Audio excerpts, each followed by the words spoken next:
Well, hey, good morning, everybody, and welcome to another episode of Unlocked. I'm your host, Tracy Wilson. It's always my pleasure to be here with you on I'm going to say, a beautiful but pretty smoggy, smoky Wednesday morning here on the Gold Coast. We've had a few fires and woke up this morning and it was like just this complete haze over the entire city. So hopefully that will clear over the next 24 hours. But I've got a real treat for you guys today. I am joined by the amazing Darius Tan. Darius comes to me all the way from Singapore, and after many years of doing his thing as a social media expert on the subject of organic client attraction, he is now here on the Unlock Show to unlock for you guys what the secrets are. What the heck is the recipe to making organic traffic work? So he spent over 5 figures learning how to learning and growth hacking on social media, and he's grown a following of over 250,000 people in just under 2 years. He's quoted by his 6 and 7 figure clients as the IG or organic whiz for having a proven roadmap and a system that his team at Strategic Attraction helps coaches, consultants, and educators to stand out as their go-to option. He is consistently attracting ideal clients without spending a single dime on ads. I don't know about you, but music to our ears, right? So as the host of Influence to Impact, he helps thousands of service-based entrepreneurs amplify their influence and impact and income across the globe. So here we go. I'm introducing you to the amazing Darius Tan. Welcome to the show, Darius. Great to have you here. Thank you so much for having me on the show itself. I think Tracy Wilson is a person that is extremely great at explaining fundamentals. I think you guys don't see the hard work and the effort behind the scenes itself, but I think that really makes sense stand out as a great host of a podcast itself. Oh, thank you very much. Well, it's after doing this, I don't think I'm up to about, I don't know, I've lost track of how many episodes, but I honestly have to say that, this show is one of my most favorite things to do out of everything I do in my business. And like I mentioned to you earlier, this whole concept of organic traffic is like, it's music to my ears because often, people say, oh, I don't want to spend a lot of money on advertising, and it's very hit and miss, and if you don't do it right you can stand to lose a lot of money. Whereas in the whole this fun organic world, I'm going to say that's exactly what it is. It's a whole load of fun. So let me ask you this question, Darius. So you've been doing this for some time. So way back when you first started out, I know that when I was reading your bio and sort of doing this research on you, I know it wasn't always that easy, right? And you kind of stumbled across that, hey, I'm gonna go down this path of organic traffic. So what actually got you started here? How did this all come to be? Okay, that's a very awesome. It's gonna be a bit long story as well, but I'll give a few pointers for the audience to take note as well on how and why you should start on organic marketing itself as well. So pretty much it all started back when I was actually on Instagram, on Twitter itself. I think that was after my growth hacking days itself. The thing was I could get a lot of followers. Like on Twitter, we got about 50, 60K followers. On Instagram, we got 100 to 180K followers around there. And we got a lot of followers itself. But one thing I realized is that I couldn't convert any clients at all. Pretty much the people didn't want to pay a $5 or $10, 17, 20, whatever you name it. I couldn't really convert clients itself. So even though I'm getting these followers, understand that followers doesn't mean interested people who will buy, right? Because we always think that, we always dream like, what, if I got more followers like Darius, I will get clients. Now here's the thing. For my first 50K followers itself, I had $0 in sales.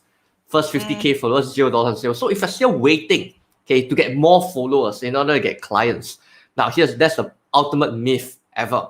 Because you can have a ton of clients, but you can have zero interested people who want to buy.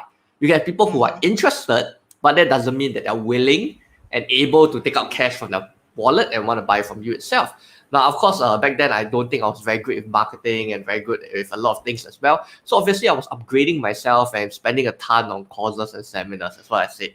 Right? I think I spent unbelievable amounts at even I myself. Do I regret a little bit of it? Kind of, because I see courses and seminars as you upgrading from level 0 to level 1. But coaches get you from level 1 all the way to level 100. right? Because after 2 days, 3 days seminar or 30-day course or whatever it is that you attend, most of the time you're going to execute and you're not going to continue doing it, which means a habit isn't formed in the next 66 days. And when a habit isn't formed, then that means your identity is still playing at the same level, right? The actions that you do, you're most likely revert back to the same old habits. So I can remember that one of my first business seminar itself, I went in because I had these followers. Now I knew, no, okay, how am I going to go and convert more clients? Okay. So I went into it and they start talking about funnels and ads and all these kind of things. And interestingly, because back then when I started, I was only 19. And I remember I paid 2K to go into this seminar itself. Now, when you're 19, most of us were probably deadbeat broke when we were 19. If you think back, what were you doing when you were 19 years old? Right, maybe partying and things like that. So pretty much I was deadbeat broke after spending that 2K onto the seminar itself. Went in, and then the speaker and the coach itself, very well known, not gonna say his name, but he talks about, having an offer, having a message and all these. And when it came to the ads part, now that was a huge concern. Because when you start talking about ads, he said that, okay, what you need is you just need to spend about, $50, $100 a day just for ads itself. And that was when I took out my wallet and I opened up my wallet, and then I realized like, after spending 2K on this program itself, I don't think I got any cash to spend. I don't think I got any cash to spend on ads at all. So there was a huge concern because I couldn't do anything. I couldn't really go and use his strategy. I was like, well, shit, I just paid 2K to be smacked in the face that I gotta spend on ads to get clients. So that didn't really feel good, right? It didn't really sit well with me because, wow, I paid for something that I couldn't really use a lot of. And so it went all into shame because I was learning a lot of funnel and ads. And the thing with funnels, right, is that funnels are only used when you have a lot of traffic itself. I mean, it's fine if you have a funnel, but it's best used when you have a lot of traffic. And the problem here is I didn't really have much traffic. Or in a sense that you might be thinking, wait, Darius, I thought you got a lot of followers, right? Now, that doesn't mean I have quality traffic because I have very low quality traffic. People that came in that just wanted to buy like, those kind of business opportunity offers, those kind of affiliate offers and things like they drive me like views on my podcast, they drive me views on my YouTube and things like that. But they don't drive me any sales because they are not exactly the highest quality leads or prospects and clients I want to work with. And so I got very frustrated with this whole thing about, I always thought that if I grew more followers, first, they always like to say, you grow more followers, you're going to get more clients. Well, that kind of sucks. Second, they say that if you spend on funnel and ads, you get clients. Well, I don't have cash to spend on that. So I was thinking right now, like, okay, shit, what am I supposed to do? Right, what am I supposed to do now that the options that people have previously told me, grow followers, right? Spend on funnels and ads. Now I'm like, okay, shit, I'm already here. What am I supposed to do? I thought to myself, okay, the only thing I could do is to maximize the use of whatever resources that I have, which pretty much was $0. And if I had $0, I could have to do something about that. And so I dive into this whole world. I didn't even know back then it was called organic traffic, organic marketing. Okay, it was just me going around and just testing out different strategies of like, pretty much I was just speaking a lot to my follower base, right? And so enough happens that I just keep working at it again and again. I started to interact with people and the DMs through my follower base itself. And funny enough, right, people always think that, my first client, right, is gonna be a cheap client. It's gonna be like a $50, $100 offer. Now here's the thing, I did a $100 offer back then, but I'll say that, you know what, because I was starting out, what I wanted to do is I just want to see if this this follower growth method works for other people itself, because those people who want to grow their followers as well, right? Especially not grow until such a huge account like me, but grow quality followers as well, not just low quality followers, right? Because that was a mistake I made in the first half. And so I put out my offer that, hey, you know what, I'm just gonna give you like beta coaching in such a sense, because I just want to see if it works, right? And I told myself, okay, $100, $100, just come to me and I'll help you out, $100 in a session. No one bite. I had 100K followers, no one bite. And I was thinking, what the hell, 100K, 100K followers. I put out such a low freaking offer and no one even wants, right? Like, is no one even interested in this? Because when I went in real life, people were interested. And then I was thinking, wow, crap, like in the seminar and courses, because I've attended many, many different seminars and courses. Like I spent over like I think close to 50K already about now on seminars and courses alone. Don't even get me started on coaches because coaches that's a lot more, right? But I went on out there in real life and people were like, oh, this is quite good, right? And when I went online, everyone's like crickets. Like everyone's interested. I do a poll and everything. And then when I say that, I have this offer, and then everyone like go crickets. And then I realized I'm bad at offers and marketing itself. Isn't that interesting? Because you did right. Like a lot of people would correlate that. I've got to grow the number of followers that I've got, and the more followers I have, then that's surely got to translate into dollars somewhere along the line. And unfortunately, most people would go and try and find. It's almost like I'm going to say there's this pecking order that after a while, when you've been in the industry for some time, you kind of you get to a point where you figure out, oh, actually, the paid advertising and the growing your growing your followers and everything comes I'm going to say a far second and third and fourth to organic traffic, because when you do it, the organic way, and you're able to start building out, and I know you talk about this too, and I want to go here, which is like building out your authentic brand, building authority, and building out your own personal brand online. And when you start to do that, and I think that's what I'm hearing through your messaging, was I figured out, I twigged on that I actually just had to be me. I had to start talking and sharing what I had to share with my followers. And slowly but surely, they were like, oh, that's what he does. Oh, he knows a thing or two about organic traffic. And slowly but surely, they then started reaching out to you. And that's generally the way that I certainly see it certainly happened for me. I know that's what happens with a lot of our clients when I'm teaching them how to create their own show and share their messaging. And so therefore, once you've started building up your audience with organic traffic, because you'll now have got some money in your pocket and people are coming to you through a attraction strategy rather than a push strategy, you've now got some money to be able to spend on advertising. And no longer are you in that position of I'll grab out my phone because that's where I have my cards, but you're not looking in your wallet going, oh crap, I've just spent $2,000 on a course that's teaching me how to run ads, but now I can't execute any of that because I have no money left in my wallet to pay a single dime on advertising. Exactly. It's crazy, right?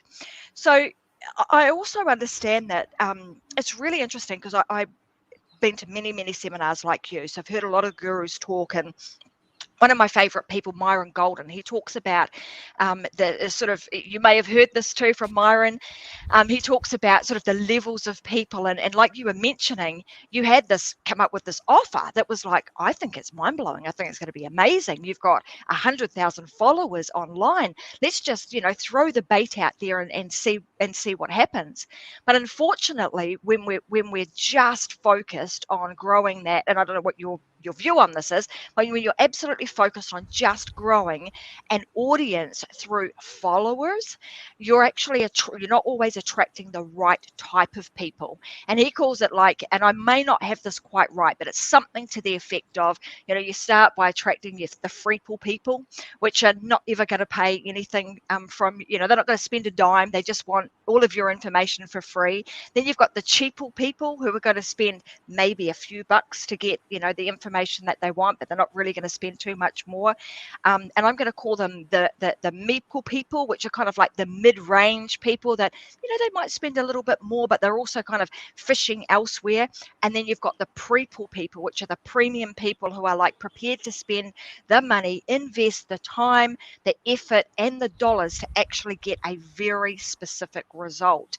And I saw the smile on your face when I said, Myron Golden kind of talks about this. I think you're familiar with that concept that he talks about. And I think that is that what kind of happens when you go down the path of just being extremely focused on growing a follower base? Oh yeah, I think that's a very interesting question itself. With regards to I think going a follow base itself, the real reason why I wasn't able to convert anyone from it was actually because I started out not knowing exactly what I was gonna market. I started out not knowing what I was gonna have an offer. I started not knowing a lot of things. The only thing I knew back then was like, hey, Gary Vee said that there's an opportunity in this market. Let me just whack the hell out of it with content. It worked. I realized I'm a little bit of a genius. I don't know. And I was like, oh crap, this works. And then after that, I realized that, oh, okay, maybe this doesn't work so much because the people I attract aren't exactly qualified prospects itself. So to me, I view it as two different things, right? It's either, you're going to be qualified or you're going to be unqualified. Now, what do I mean by qualified? Because I know Myron Gordon talks about a lot of levels. Now, because one thing I realized is that ultimately, if, $100 offers don't work, like continuing that story from before, I realized that, hey, you know what if I just hop on a call with people and just figure out why it is that are their problems and where they want to be itself. And surprisingly enough, my first client wasn't $100 offer. It wasn't a $500. It wasn't a $900. It was a 2.5K offer itself. That was in USD, so it equivalents to about 3.3K in SGD itself, right? I think Aussie as well. So funny enough, right? My first client itself didn't pay me $100, but it ended up paying like 30 times more than that. Is it 30 times? I think I'm getting my math right. Yeah. Yeah. So pretty much understand that we all have a lot of followers and we'll have like prospects that come in. Ultimately, it's whether they're qualified or not qualified. And by meaning of qualified meanings that they have the same values as you, right? They have the same mission as you.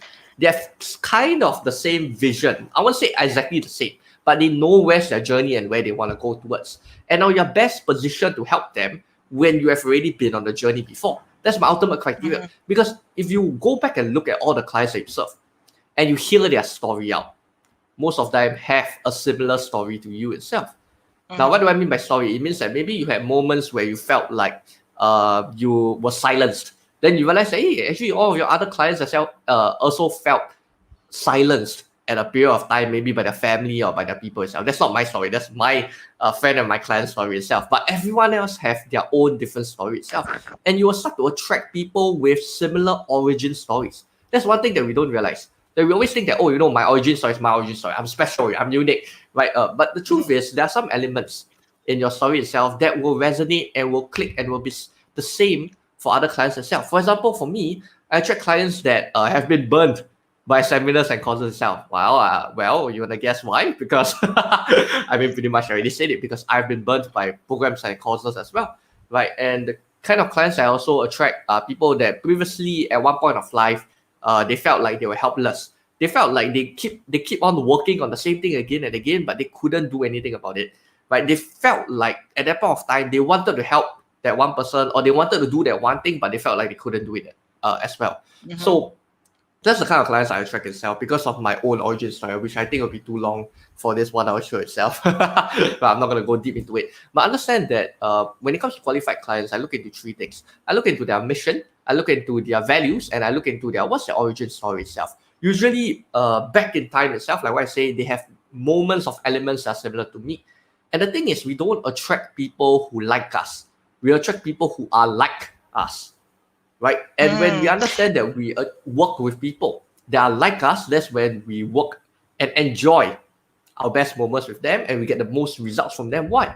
Because they believe in our solution, they believe in us itself. That's when it's easiest for us to go in and say, hey, okay, let's do this thing. And they go like, oh, you know what? Let's do it. Now, the ones that are resistant, you realize that you have ideal clients and you have non-ideal clients. The non-ideal clients are most likely the ones that are not really qualified, but you decided, hey, I just wanted the money, let me go and take it in. Which is completely normal. Because when you first start out, you're hungry for clients. I was hungry for clients. I just took in whatever I could get, right? Whatever followers I want to buy, let's go. And some of it weren't really ideal. Simple reason. They don't really have the top three values that I have, which is commitment, mastery, and vision itself, right? I'll say love also is my fourth one itself.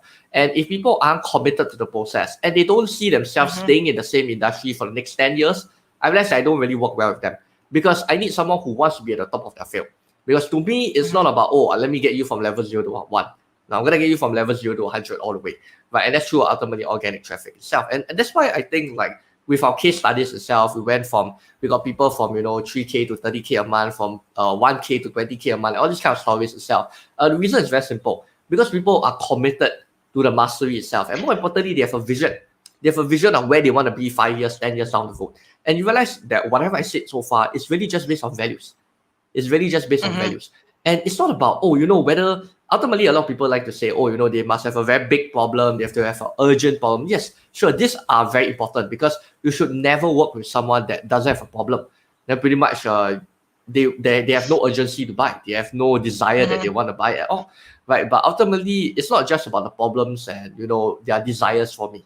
To me, it's ultimately to the values, to their stories, and what's their mission itself. If their mission, is not really very ethical, or the mission is something that's a bit sketchy, but I'm not very sure what their mission is, then all the more I wouldn't want to work with them, because to me, that shows that they're not very, very purpose driven. And when one is not very purpose driven, they kind of give up somewhere along the line. And that's what I've seen for my non-ideal clients itself. So I think to me, it's a very clear-cut case. Not so much of like, I know my own Golden talks about the ladder itself. I think that's pretty good ladder itself.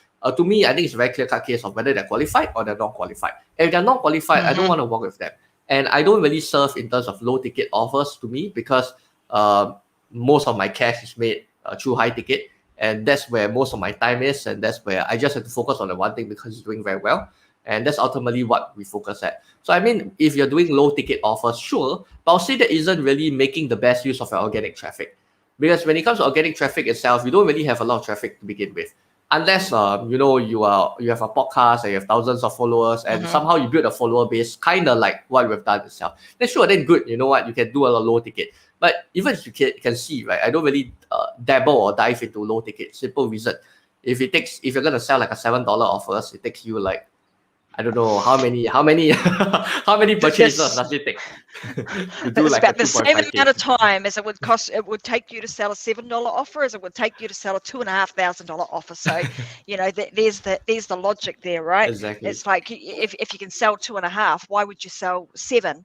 So there's some fundamental things that I think you've spoken about today that are very ingrained in what you do, Darius, which is, really understanding what your mission is. And this is a piece of advice I suppose we would give everybody is, when you're starting, whether you're starting out or whether you're even, down the track, but maybe things are not going as well as you want them to, and you're seeking and searching for some solutions. These are some fundamental things that you can do, is to go back to the foundational things that make a real difference in your business. And that is to understand, what is your mission? What are the values that you hold? And what are some of the things in your story that would be really useful for you to be able to share? Because like Darius has said, and I love this part where you said, look, people don't follow you because they like you, or they don't buy from you because they like you. They buy because they are like you. And that's a very, very big difference between, I just like that person, or I'm actually like that person. Because when they are like you and you have paved the path before them, it's much, much easier for you to be able to share with them your story, your information, your pathway, your journey, your strategies, your tactics that will actually help them move forward on that path a lot quicker than they would if they were trying to kind of do a zigzag and be all over the place. So that's the first thing I would say. The other thing that I've picked up from Darius, which is very, very clear, is that he has one focus, focusing on just one thing. And you don't and look, this is coming from somebody who owns a website and funnel building SaaS product. Like I'm the owner of that. So funnels and websites, fantastic. But like Darius says, you can dial this back to something extremely simple. And he simply gets on a call with people and determines, do they align with his mission, their values, and do their origin story match up?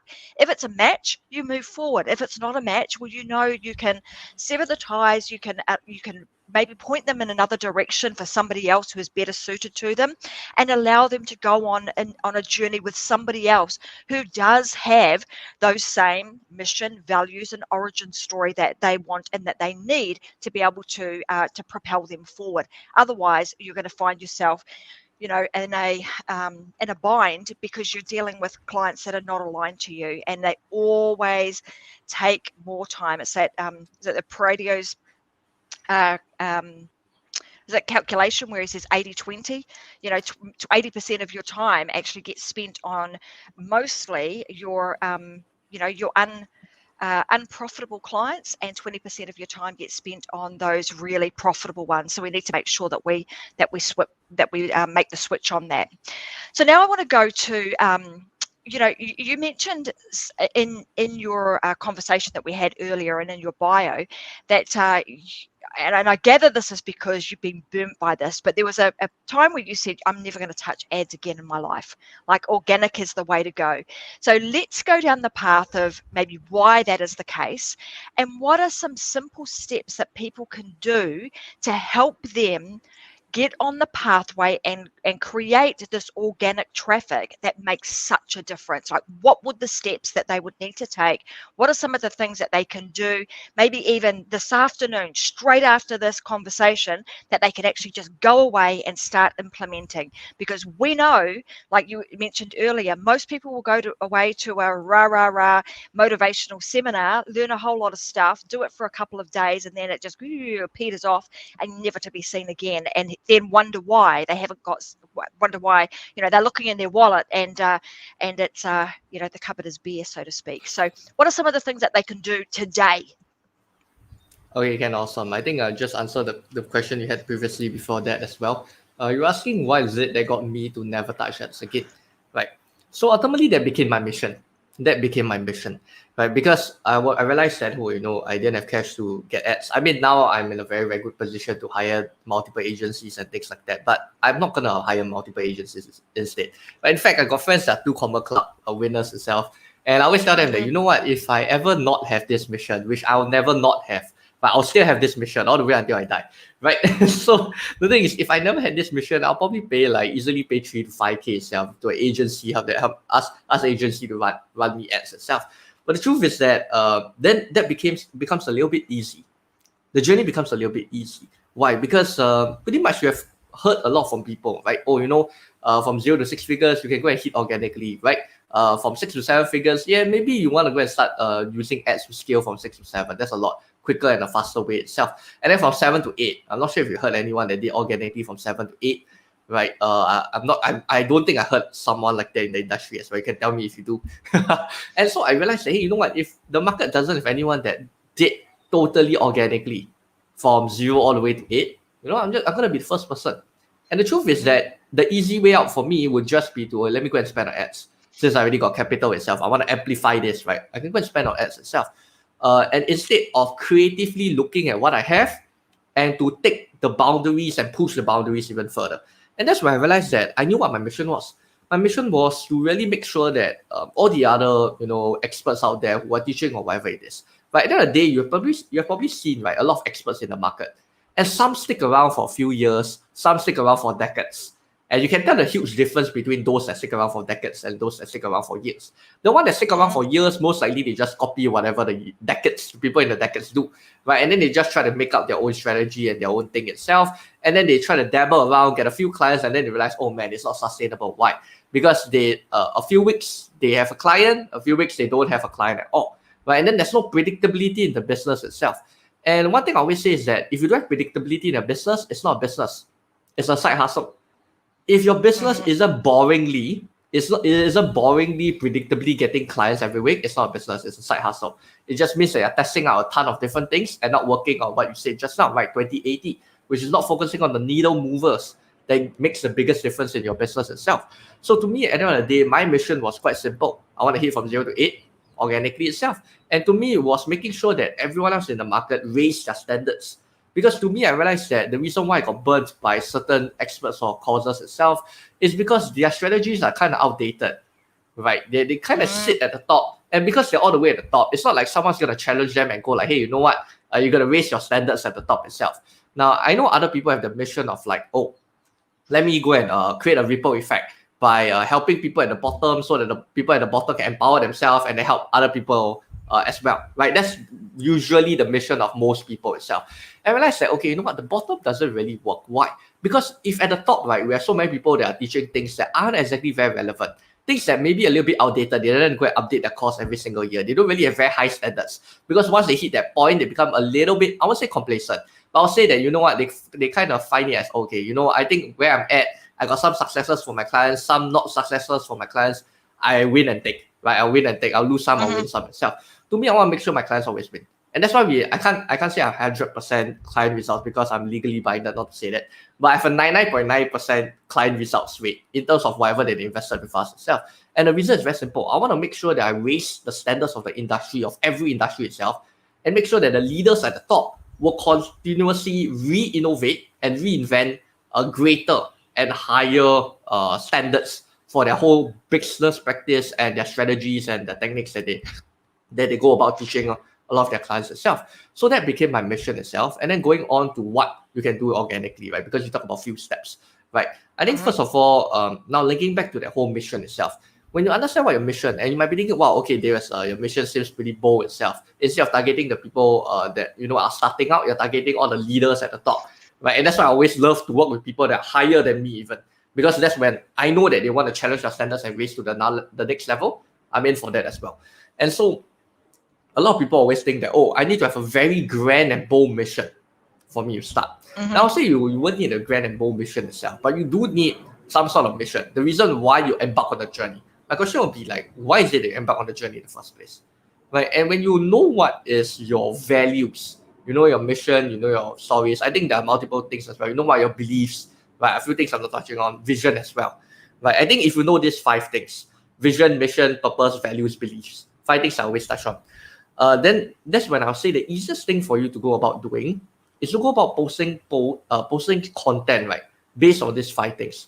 I think a lot of people are too caught up with their whole thing, I need to provide a lot of value. And then my question to you is, what is value? What is value? Right? Then people start saying that, value is when I help my clients solve their problem. And then usually that's probably the answer they will get, right? Or value is when my content can help my clients solve the answer. True, it's good that your content does help your client solve a problem. But then my next question is, so when is your client going to work with you? Or are you just going to keep giving value and all the way? I'm not saying that, you don't give value yourself. I'm a huge believer in giving value. In fact, I always give value first before my client works with me. In fact, all of my clients themselves receive a certain form of value, whether it's through a training, whether it's through a guide, whether it's through a no bullshit like checklist itself that I give them.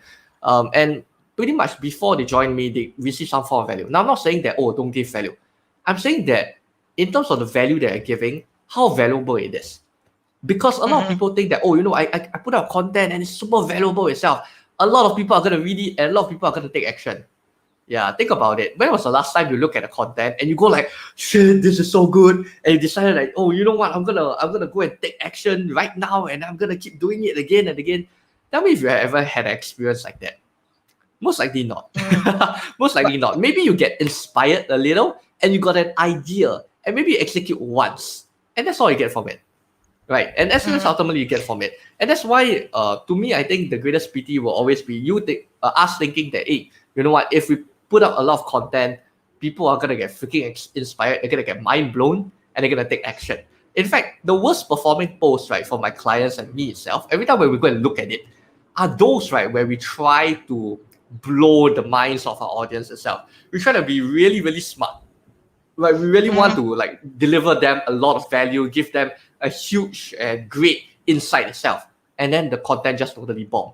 Not really a lot of reach. People didn't really like it. People didn't really comment much. I was like thinking, what the hell? This is like, when I was looking at one of my clients' posts, it was a fascination to me. I was like, what the hell? This is what people will pay for in courses itself. It was a really, really great piece of content. It was like top 10 things for something. I can't remember it is. But I remember it was really very valuable because these are things that you don't really get from articles. It was that great. And I just look at it, I was like, okay, so you're telling me that a post of you, right, when you were young, got you more likes, more engagement, more people learning than the post of you telling people top 10 things that they're going to focus on. I'm like, that's quite interesting, right? And so I dived into this, and that was when I realized that ultimately, sure, you can give value, but give a balance of it. Because you giving value every single day is gonna get very sickening for your for your audience itself. Ultimately, we come onto social media for one very sole reason. We come onto social media to relax. For those people who are basically consumers, people who are looking to buy itself, they come to social media to relax. They didn't really come to social media for business, right? And knowingly, right, they go from consumers to actually realizing, hey, you know what, I can do business on social media, right? And the truth is, it still remains the same thing, that most of the time when we go onto social media, we don't really use it for the sole purpose of business. we still use it more for relaxation itself. We use it for interaction with people. We use it for engagement for people. So you talk about how do I really go about organic wise, right? I think a lot of people nowadays are teaching like DMs and things like that, where well, you add a friend itself, and the first thing you do is like you ask them, hey, how's your day? I saw that you're a coach. Are you a coach? Right? How's it going? Right? And immediately I go like, okay, what the hell, man? Like, let's be honest. I think all of us have gotten some sort of message in our DMs, am I right? Daily. And we look at it and we don't even bother opening it because we kind of know what the person's gonna say already. We just don't bother to even open it, right? And we get DMs like this every single day itself. And so the thing is, it's not really about adding friends and just like DMing it first. To me, it's a lot about connecting with people. And the question is, how do you really connect with people? Because people always say that, you can connect with people just by asking them, hey, how's their day going and things like that. But it sort of become a robotic and automatic message that people know how to filter out already. Right? In an era where you got to keep improving on what you do. But if not, you're gonna have outdated messages like this. How's it going? How's your day? It's quite. I'm having a bit of a giggle because you're absolutely right. Like here's a classic example, right? So, I put out a lot of how-to content. I share a lot of strategies, tactics, etc. And often you can put out something that's really really awesome, and it gets crickets. I post up that my storage cage downstairs got broken into, and all of a sudden that my like news feed is absolutely chock-a-block with all of these people that are like, oh my god, I didn't even realize I was still even seeing my information. So I want to go down this path now, because that is a can be a big problem for people that are trying to do organic. So I want to get I'm going to ask you some questions about like what sort of stuff can we post, because everybody will ask that question, is like, well, what exactly should I post? Like, what are the types of organic posts and traffic that do attract the right sort of people? So that would be that would be one question. But the second thing that I wanted to ask you about was like the algorithms. So we know that, the algorithms have changed significantly over the last few years, where organic has sort of been, if you're not paying for it, you're probably not going to get a lot of airtime. What are some of the things that you can do to really start to hack, to massage or stimulate the algorithm to ensure that your messaging and your organic traffic is actually getting the airtime that it deserves? Okay, awesome. You want me to start with the first question first or the second Yeah, question? please, either. Okay, let me recall back what was the first question. The first question was about, type of content? Content? Best type of content. Yeah. Okay, So a lot of people get stuck here, right? Awesome. So I'll start with, I think I'll start with the algorithm first, because I think that will link up to the content itself. So I think with algorithm itself, back then in when I was growth hacking my days, right, I was pretty much spending most of the time reading like policies. It was that boring. Maybe people were thinking like, policies, are you for your Facebook policies, Facebook disclaimers and things like that. I was reading the fine print, right? The things that you don't really want to read, I was reading it. I mean, nowadays I still do read from time to time itself, although I just get my team to read and then let me know what's something new about it, rather than me doing it. But ultimately, I think one thing about the algorithm is it's always going to change.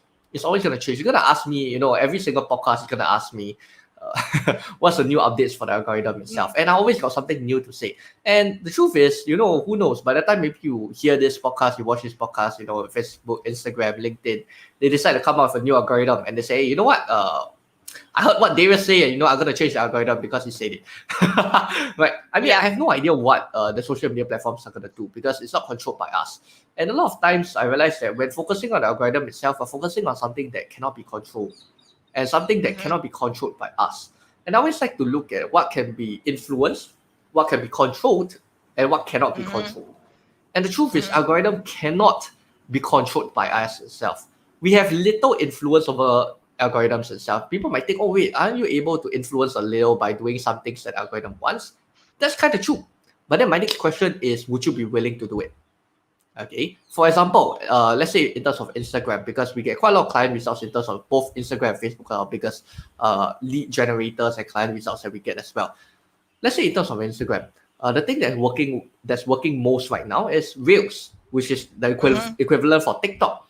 Now, my question for you is: are you gonna start doing Reels? Is Reels something that is of personality to you? It's something that I will best be able to express myself through a Reel itself. So for some people, it's not. For some people, they aren't really extroverts. They're more of introverts themselves. They don't really feel that it's that comfortable in terms of Reels. They don't think, I'm gonna come up an idea every day, maybe to dance or to like point here, point there, and things like that. What they do in Reels. It's just not for some people, right? And the thing is, we Mhm. can try to force feed it down, or we can psycho ourselves by saying, hey, you know what? We're gonna do things that are uncomfortable. We're gonna do things that Uh-huh. we aren't used at. But ultimately, at the end of the day, it's not so much of just uncomfortability and growing to the next level. To me, right, it's what works best for you. What works Mm. best for you. And that boils down to what social media channel you use as well. Some people clients are located in LinkedIn. Some clients are located in Facebook. Some are in IG itself. And ultimately, if you ask my clients itself, I never ever tell them that, hey, you know what, all of y'all should go and nail down on IG itself and milk the crap out of it. I never tell my clients to say, you know what, use Facebook until it dies or whatever it is. To me, ultimately, it's understanding what my client is, and that's why we are very personalized in that way. Even though we got dozens of clients itself, we make sure that it's personalized strategy in that form, where we make sure and we understand what kind of channel you're targeting first in the first place itself. So when it comes to algorithm, it really boils back down to what channel are you currently using right now. So I'm gonna just drop a few algorithm tips or hacks itself. To be Mhm. very honest, if you're hearing this right now, I'm not sure if you're gonna implement this or not. And that's why I spend a lot more time talking about, the algorithm isn't really the main thing that you want to be concerned of. But let's say in terms of Instagram. Now, Instagram, I foresee carousels. I foresee carousels in terms of the 10 slide carousels. I'm not sure if any of you use 10 slide carousels. I foresee carousels to be dropping because people don't really want to swipe too much on Instagram. And there's a lot of carousels too much flooded with the same amount of content itself. So when something is being overused in the market, that's why I always talk about raising your standards, being updated, right? Never ever giving people outdated things. You always want to do something that's a lot better, because in our industry right now, it changes so fast that what is working 6 months or 1 year ago is not working right now. So things like carousels aren't working as well anymore. The ones that do work best right now is infographics. Infographics do extremely well Mhm. because you pack everything and you make it extremely concise itself. So that's that. I can go a lot of details into what makes a infographic works, but to be very honest, I don't think it's best for me to go through this because I don't think I have a lot of time in that, and there'll be too many things to go through. So I'm just gonna give an overview. That size carousels will be fading away a little bit sooner. You will be looking at more of like a 3 slide, 4 slide, 5 slide carousel itself. It's a lot more concise. You realize that content now go into more concise and more in-depth.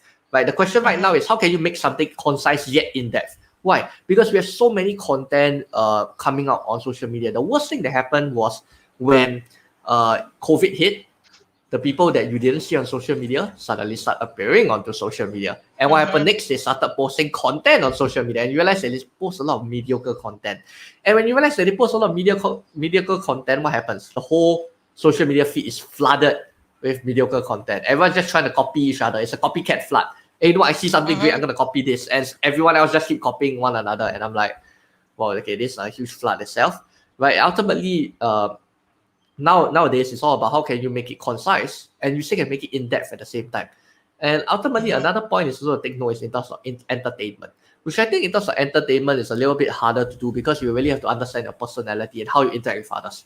Right. For me, I think through this podcast, I can tell I'm a very direct, no bullshit, extremely transparent kind of person. That's how I interact with my clients itself. That's how I interact with my followers itself. They enjoy it rather than they. I guess my followers don't really like people that beat around the bush, right, in that sense. Mhm. So moving on to other platforms itself. So Instagram itself, infographics rising, Reels also rising because the algorithm Mhm. favors that. Whatever there's a newest feature for Instagram, Instagram will always favor that, right? But ultimately, at the end of the day, is whether you want to do Reels, right? When it comes to Facebook itself, I think Facebook itself, I mean, we kind of know that organic in terms of page is long dead. I don't even bother focusing on my page itself. If you ever find my page only has probably like 9 or 10 likes itself. I don't really care.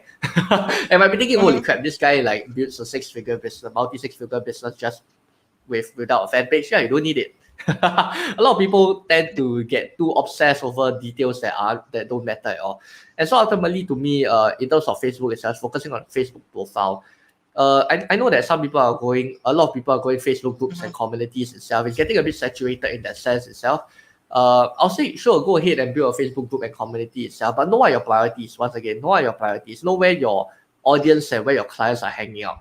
Because there are some clients that I told them that, hey, you know what, you don't have to build a Facebook group and community. Why? Because they're already getting one form of client from one channel itself. Just whack the crap out of it. And that's where you want to be focusing most of the time on. Once again, a business needs to be predictable every single month. It's supposed to get a certain number of clients itself, 4, 6, 8, 10 clients every single month coming in, paying you retainer of 1K, 2K every month itself. That's what you want to be doing, right? And I think in TikTok itself, the algorithm itself is always changing in TikTok. Or to be very honest, that's one thing that no one can really crack in terms of TikTok. I can say something honestly right now, and 1 week later it's gonna change. But ultimately, my biggest tip for TikTok, I'm not really a big user of TikTok itself. I think I got 200 followers on TikTok. The honest truth is, after producing dozens of videos on TikToks, I'll just say follow the trend. Follow the trend, use trendy music. That's what's gonna work. Then my question is, do you want to use trendy music and appear in the face of it? Right? If it's not you, don't do it. Right? Don't force yourself to do it just because people have to say you have to go onto TikTok and it's a rising platform. You still can get clients on Facebook, Instagram, LinkedIn, and other places itself. LinkedIn, with regards to algorithm, I'm honestly not too fond of it, because ultimately, to me, I think LinkedIn is still a platform that has a lot of leverage to grow. And if your clients on LinkedIn, I highly encourage you to go into LinkedIn. It has quite a lot of room for it to grow. I don't see it as extremely saturated to the point like Facebook or where Instagram is coming to at a point in time itself. So I'll say LinkedIn is still a good platform to go into it. I don't think you should be too concerned with algorithm. And that's why I'm going to focus and answer that first question of yours in terms of content. Because at the end of the day, right, you can focus all you want on algorithms. And that's what I did. That's why I did my Go Facking Day. Focus every day about algorithms. I realized at the end of the day, people won't buy if your content is going to be shit. Yeah. If your content is shit, if your content isn't something that's relevant, right, people are not going to buy itself. And so I'm going to give you 3 pillars to take note of when it comes to content itself. Ultimately, just take note that you can care all in the world about algorithm, but if your content is bad, no algorithm is going to save it. No algorithm is going to save that So bad content true. of yours. Yeah. So to me, I focus a lot more about what's the content that you produce.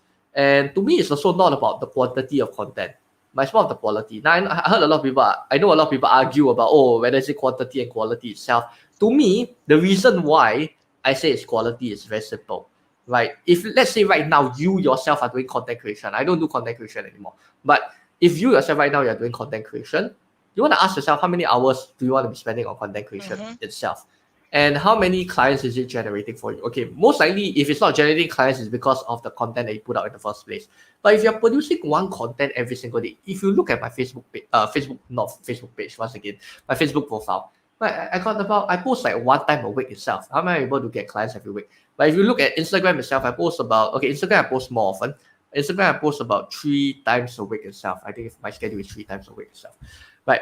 And the truth is, you don't have to post every single day. I know a lot of people say, you don't post every day, just keep posting again and again. Then my question is, how many hours do you really want to spend on content creation itself? I'll say a good start off point, right? If you're posting, is 3 times a week. That's good enough already. 2 times a week is also good enough. Right. And if you're not used to posting 1 time a week, it's good enough. Right? Don't be too hard on yourself. I know I come in and I talk a lot about raising your standards, and I'm pretty hardcore in terms of mastery. But if you're starting out, give yourself the leeway to get used to posting in the first place before you go on. But let's talk about the 3 pillars now, so I can dive a little bit deeper into each. So first of all, it's about creating relatable content. And creating relatable content, once again, boils down to the 5 things I talk about: your vision, your mission, your purpose, your values, and your belief itself. Now, a lot of people tend to give too much of value and talk nothing about themselves. And when you talk nothing about yourself, that's when I cannot relate to you. And the truth is, at the end of the day, right, when you're not really at the 7-figure or 8-figure mark itself, I would say that our businesses are kind of similar. Sure, there are differentiators. There are like things like what you would call USP, unique mechanism, and things like that. How we do things are different. But at the end of the day, right, in terms of strategies, right, it won't really be too different from other people itself. Maybe if you have a system like what we have itself, maybe that will be completely different. Or if you have a software itself, that will be completely different, right? But when it comes to service-based owners itself, when you're starting out, okay, most of the time, you don't really have a lot of differentiators with your competitors itself. The only reason why someone buys to you most of the time is because of you. They don't really just buy into your solution. Because the truth is, there might be quite a lot of other people who are similar to you itself. And the reason why they buy from you is because of you. It's not really because, oh, your solution is like the best. They just trust your solution enough, and they trust you enough to go, hey, you know what? I like you, I'm going to buy to you. So I think a lot of people are working on like building trust for their solution, but not building trust on themselves itself. Yeah. Right? And that's a huge thing that's missing.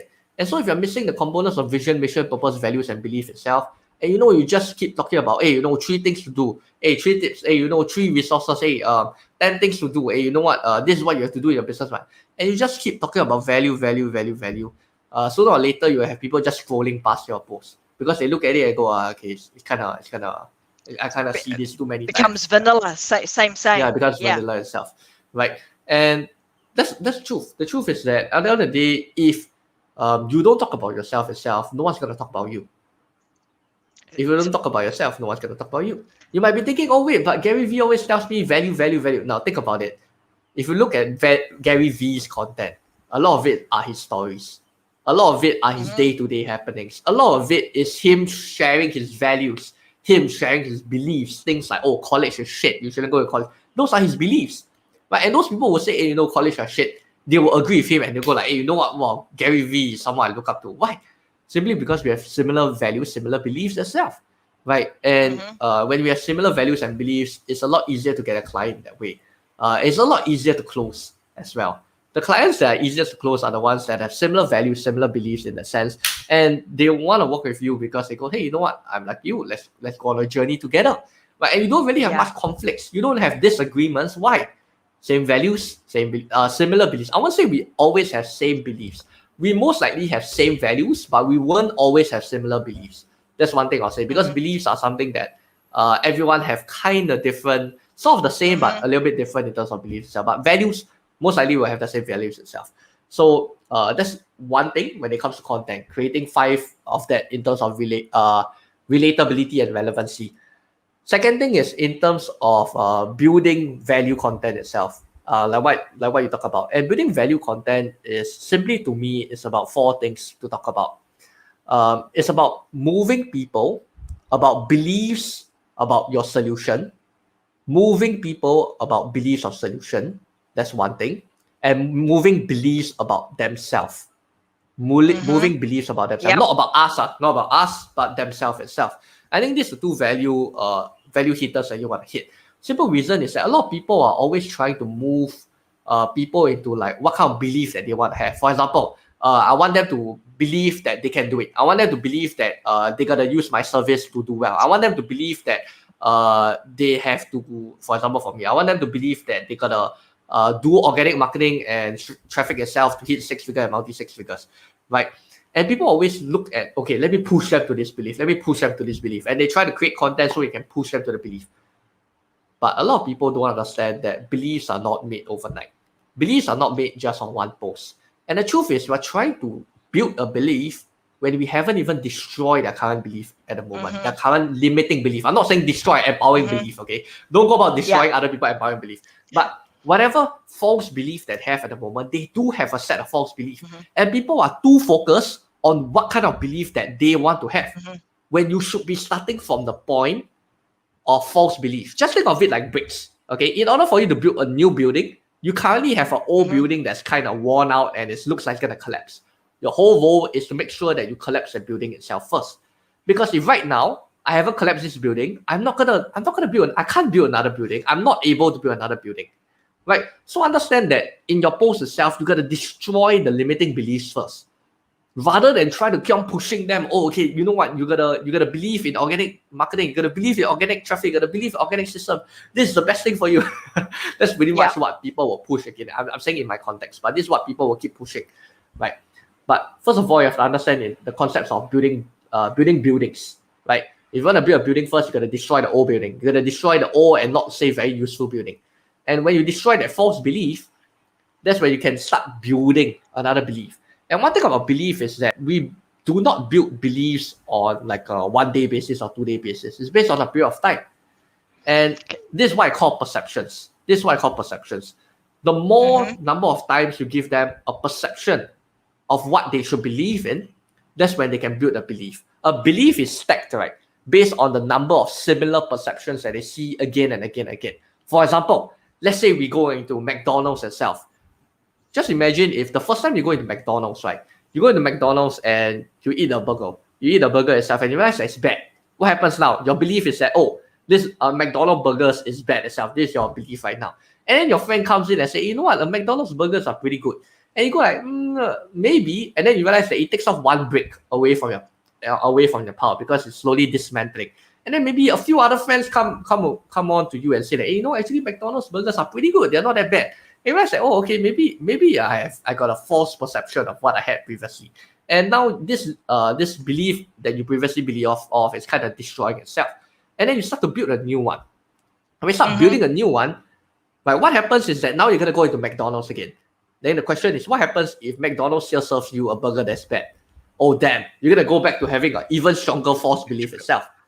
Right? And the thing is, we think that, we can build this building, right, in a one-day span. But the truth is, serving a good burger again and again and again and again until it builds what? A reputation.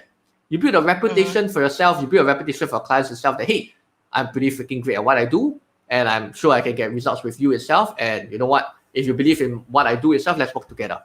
But the truth is, you only reach this point where you start breaking down people's false limiting belief of whatever it is that they have about themselves or they have in the market itself. The things that they can't, like they say, oh, I can't do this. This is too complicated. Oh, I can't. I'm a tech noob. Oh, I'm a designer. I'm not good at creating content. I'm not good at English. But I'm not good at whatever it is. Right? And people have a lot of limiting beliefs in that sense. And if you don't destroy the limiting beliefs first, you won't be able to build the belief of, oh, your solution is great. Oh, you are great yourself. It all starts off from where they are at. And to me, that's the simplicity of business. The simplicity of business is going from problem to promise. Going from problem to promise. A lot of people are trying to push people to promise when they haven't even solved the problem yet. Right? And we're like, exactly. wait, go for the promise, go for the promise, go for the solution. When currently right now we have these false beliefs, right? We have things that we're doing right now that's not working. We're not acknowledging it. Right? And if we don't acknowledge it, we will never ever take something new in the first place. And even if we take that something new, it will turn out to be something that it doesn't work. Simply reason because we haven't acknowledged and we haven't understood and we haven't fully embraced that, hey, these are the things that don't work. I should stay clear away from them. Now let's go and look at things that do work. And if you cannot tackle down things that don't work, things that are limiting belief, things that hold people back, it's hard to push them to what works. That's so that's right. ultimately You to just me don't when it get the transformation, right? They don't get the transformation that they need to then be able to take that next step. I think something that you said that was really important is this part of like understanding where the person is at, like where are they starting from. So you talked about it being a problem and then taking them to the promised land. So if you think about I sort of look at that like I'm standing at the edge of a cliff, and on the other side of that, there's a great divide between me and the other side. And I'm wondering, how the heck am I going to get across there? And my belief system is like, I can't get over there. I can't make the leap from where I am right now to the other side. But then when I start breaking down my false belief, which you might not be able to get there by just taking a leap and jumping with no kind of supporting apparatus to get you across that great divide. But what if I put you in a harness and you could what do we call it, a flying fox, you could fly, you could do a zip line and you could get to the other side, or you walk 2 meters down the road and or down the cliff and there's actually a bridge, you could walk across it there. So when you start actually allowing people to understand, okay, well, this is where I'm at right now, this is the belief that you currently have, but what if this were to be true? What if you could actually just take one step out and you were on a bridge that was very secure, that could take you from one side of the bridge to the other? Is your belief now changed from I can never get to the other side of this great divide to actually I can, and all I have to do is just put one foot in front of the other and make my way, might be slowly but surely, across to the other side? All of a sudden, the belief that we had previously, which was, Jesus, I'm stuck on this side of the cliff and I need to be on the other side because that's the promised land over there. I can never get there. I just cannot jump that far. now becomes, actually, it's very possible. If only, and I'm going to go back to this that you'd mentioned earlier, because this is something that I think has come up time and time again in today's discussion, is our never to forget that we have the ability to innovate. And if you continue to innovate and you continue to think about, how can I raise the bar? How can I do things a little bit differently? What else is possible? How can I make this actually happen? Then all of a sudden, the self-limiting belief that you had now becomes a far distant, speckled memory, in our memory banks, because now we have dismantled that belief, and we've reinstilled a new belief that says, actually, it is possible, but just maybe I have to do it in a slightly different way. So I love the fact that you're talking about, this concept. And in my world, we were talking about the different types of content. And like we've tried many a time, and even our clients have come to us and have done loads and loads of, I'm going to say in inverted commas, value added style content, which is like how to. And there is absolutely a place and a need for that, the educational style content, but it's not the be all and end all. And if you continue to do that on the regular, and I think this might have even been in your opening statement, that was like, if you're doing that all the time, you're not giving your people any reason to want to continue to do business with you down the track.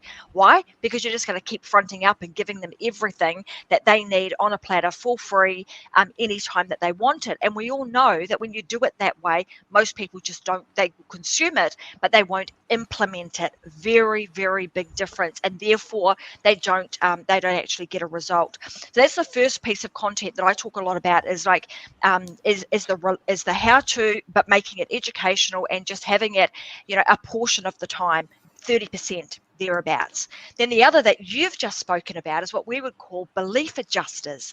So understanding what is our ideal, our dream client, what are some of the things that are holding them back? What are some of the beliefs that they currently have that are actually limiting their ability to be able to move forward? What myths, what stories are they telling themselves over and over and over again that keep them stuck? When you understand those, you can then start to think about, well, what is the new belief? What is the new thing that you need them to believe or to embed that will actually give them the opportunity to actually see the bridge that's in front of them and be able to have the confidence and the courage to take the very first step? And then that other piece of content which you spoke about, which is the relatable. So the inspirational, the motivational, the origin stories, the things, the pitfalls, the challenges, the falling over and the skins on the knees, all of those moments that we need to be sharing with our people, because then it shows to them they are just like me. I fell over like that too, but I watched Darius. He fell over, he was able to get up, and he carried on, and now look at what he's doing. So if only, when I'm down and feeling down and out, if I can pick myself up and I can follow the path that Darius had, then surely I've got a much better chance of being successful if I follow his lead. And that's really the concept that you're talking about today, which, like I said, is right up my alley, because that's the same sort of concepts that we talk about often in terms of using what we call the ACE method.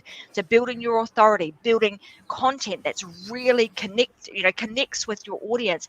And then the E in the ACE method is building, giving yourself enough exposure with the type of content, how often you build your content, and then also making it simple for you so that you're not having to. I think you mentioned this earlier. How many hours do you want to be spending doing this? Do you want to spend your entire life just posting on social media, or do you want to be doing it a couple of hours a week and actually getting some really good results that turns into not just clients, but I don't know about you, but often when we're working with people, they end up like amazing friends, lifelong friends that often my clients end up coming and staying at my house because we've become just such good friends. And again, one of the a lot of people would say, don't mix your friends and your business together. I want to call BS on that, because I think a lot of the time, when you can do it this way, connection is just built that is very, very strong, and you have an absolute bond with them that requires you to always have their best interests at heart, and they have your best interests at heart too. So it's kind of like this becomes a very, I want to say, symbiotic relationship where you're just working well together. So that's kind of that, and I think we're on the same wavelength when we're talking about this different, the styles of content, and the way in which that's done. Before we dial out today, Darius, is there anything else that you think is like super important to share with our audience today that you think is, if they were to walk away with one thing today that they could go away and implement, I'm going to say implement, not just know about, and this is more a message for the audience, like we can give you information, but the information is only good and only useful for you if you actually implement it. So what would be one thing that you would say to our audience today that they could actually implement that may make a difference to their business from today onwards? Oh, you can. I think I think I'll just follow up with the last type of content I'll talk about. And I Yeah. think that's highly implementable for everyone out there.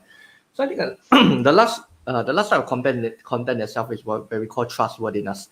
Now, trustworthiness is only built based on time, right? We all agree trust can only be built based on time and based on the actions that you took.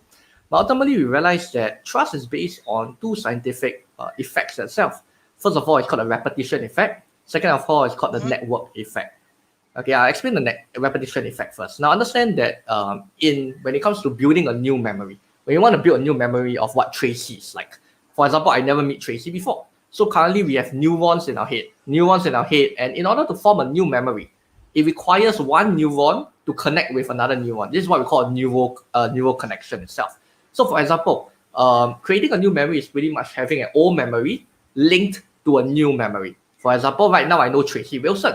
Right, that's my old memory. And now I realize, hey, the new information, you know what, Tracy Wilson is very warm, she's very lighthearted, she's very exciting, she's very bubbly, she's very energizing, right?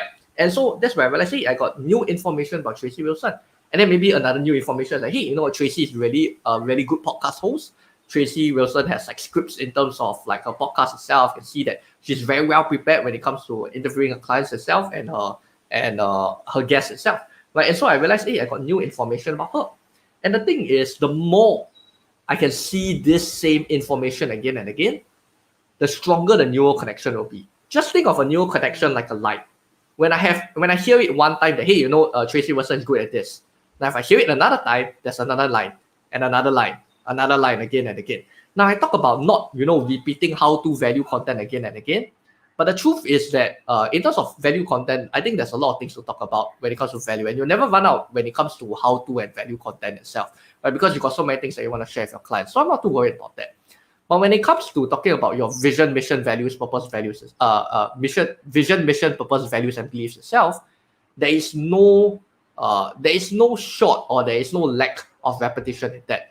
Because when I see on social media, a lot of people like to say, hey, I'm doing this today. Hey, I'm doing that today. And every single day, it seems like they're doing different things.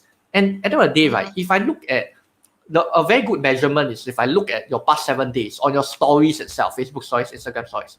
If I look at your stories itself and I see that 7 days you're doing totally different things every day, I have no idea why it is that you're great at. And as a new follower, someone that's coming to you, you'll be like, the repetition effect is not strong. Why? Because right now I'm just learning a lot of things, but I have no idea what you're really, really great at. And the thing is that we will always forget what you posted yesterday.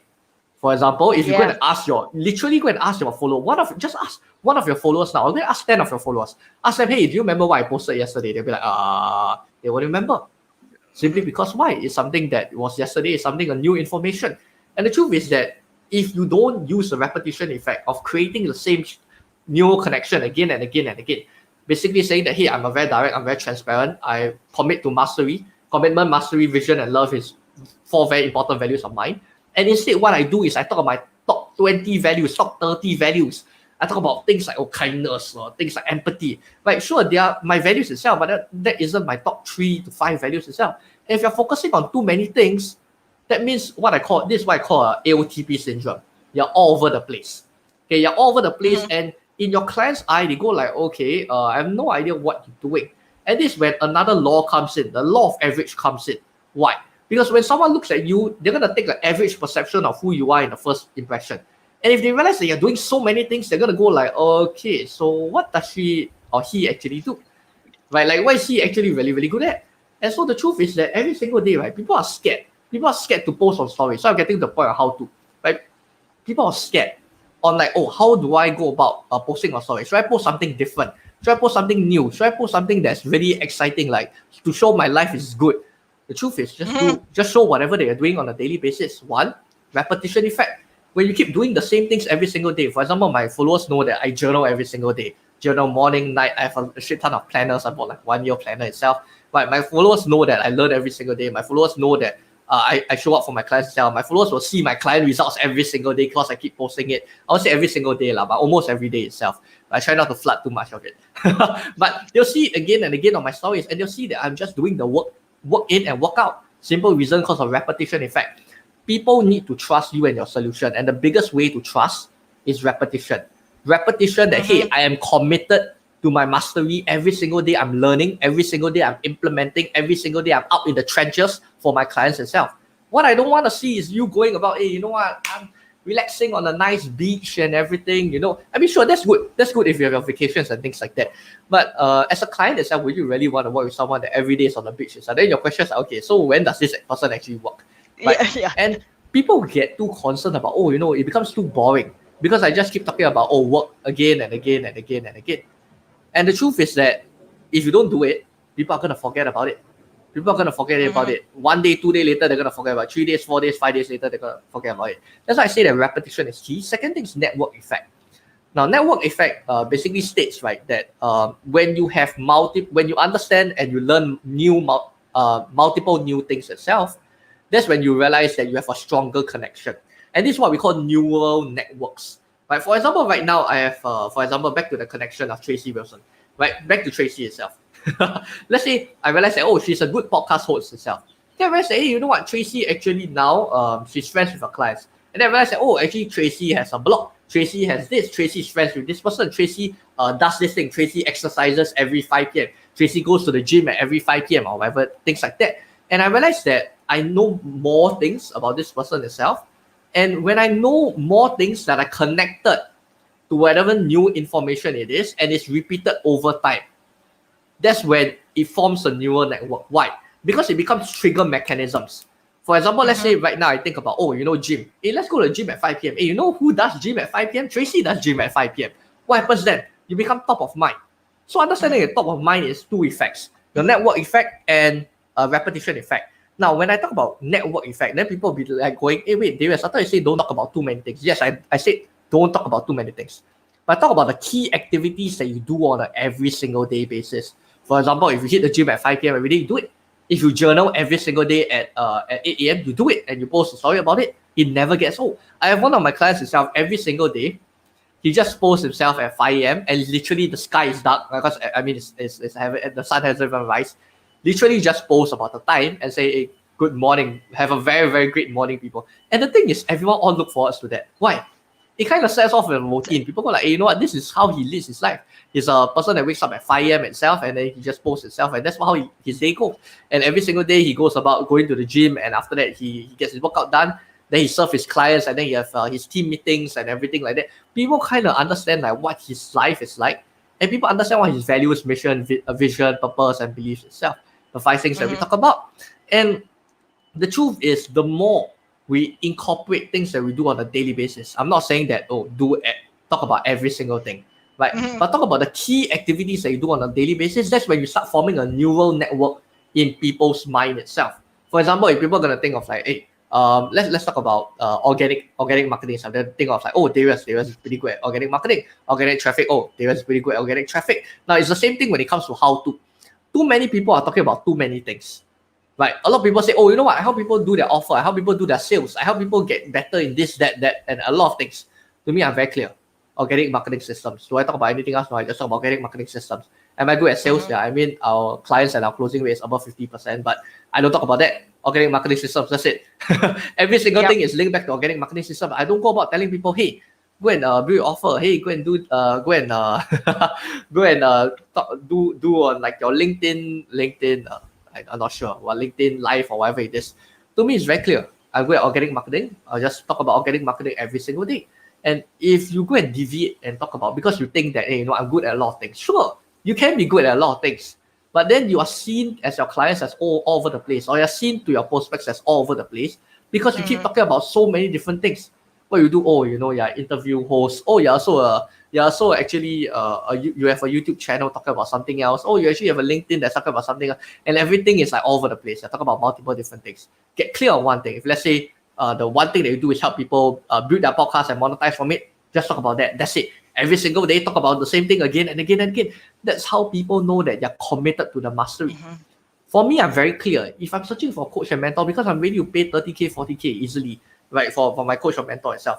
When I look at them, right, and if I look at them and on a daily basis, they're doing things that are like different things again and again. And that's why I know, okay, maybe this is not a right fit for me. Why? Very simple reason. It seems like they're not really committed to that mastery of that 1 to 2 or 3 skills that they do on a daily basis again and again. And for people to work with you, they need to have that trust that, hey, this person is every single day is out in the trenches, learning more about this, implementing more about this, teaching his clients this, and the clients use this exact thing and get results. Now it gets confusing when you learn different things, you implement another thing, and then your clients do another thing, and the clients' results are a totally different thing. Right? And it becomes confusing. Right? And the thing is, we have to understand that this is a very heavy effect when it comes to social media. The number one reason why people work with you is because of trust. People buy into you because they trust in you and your solution. And when that's not built over repetition of your mastery, it's hard. It's hard for people to go, hey, you know what? I want to work with this guy. Because you go like, okay, this person seems like it's all over the place. How can I follow someone that's all over the place when I'm already all over the place? Right? So one very clear thing to take note, I think for people, one very implementable thing to hop off from this podcast itself is to understand that it is fine to post repeated stories. If yesterday you post your story about you exercising, yesterday you post about you having a meeting with your team, post it again today, post it again today, post it again tomorrow, post it again the next day, post it again and again and again. Simple reason. People who follow you will like you. People who don't like you won't follow you. It's fine. You might be thinking, oh, content will get boring.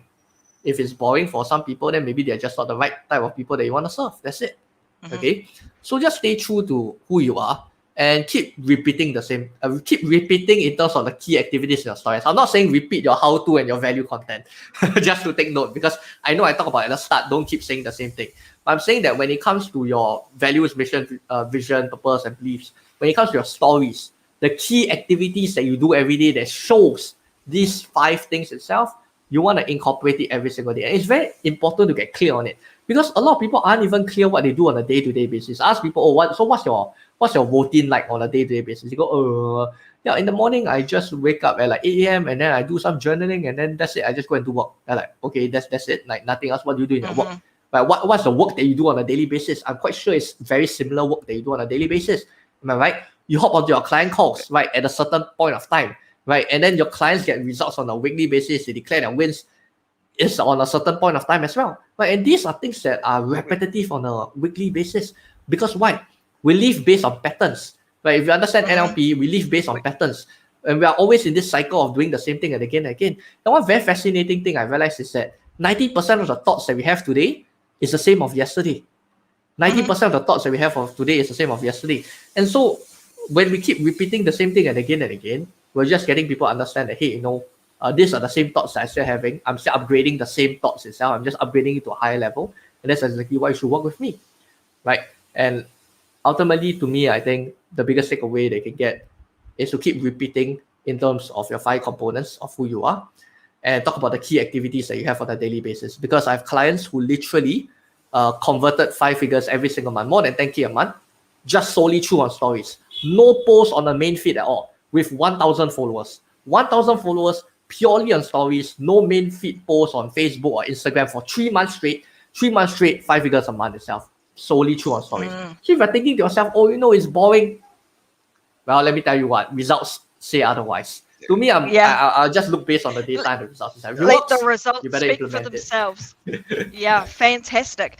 Well, look, I just want to give everybody a bit of a recap on some of the stuff that we've spoken about today, because we've gone deep into a lot of different facets of organic traffic, and there's been some real nuggets that have come out of today's conversation, Darius, and I want to thank you for that.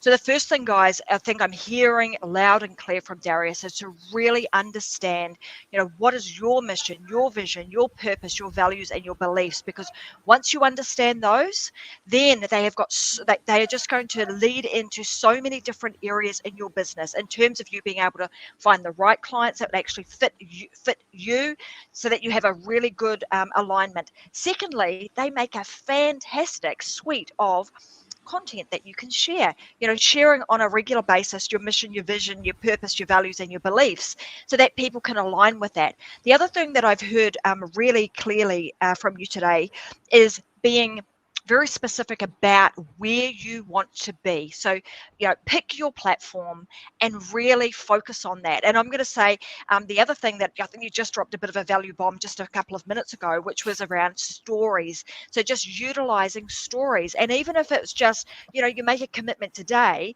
that, and I might even try this, every single day for the next, 3 months is doing something on Facebook stories, Instagram stories. You can use Facebook Creator Studio so that you actually stream them out to both to save you a little bit of time, and just do that and share some of the content that Darius has talked about, the relatable content, the value-based content, and then the trustworthiness-based content.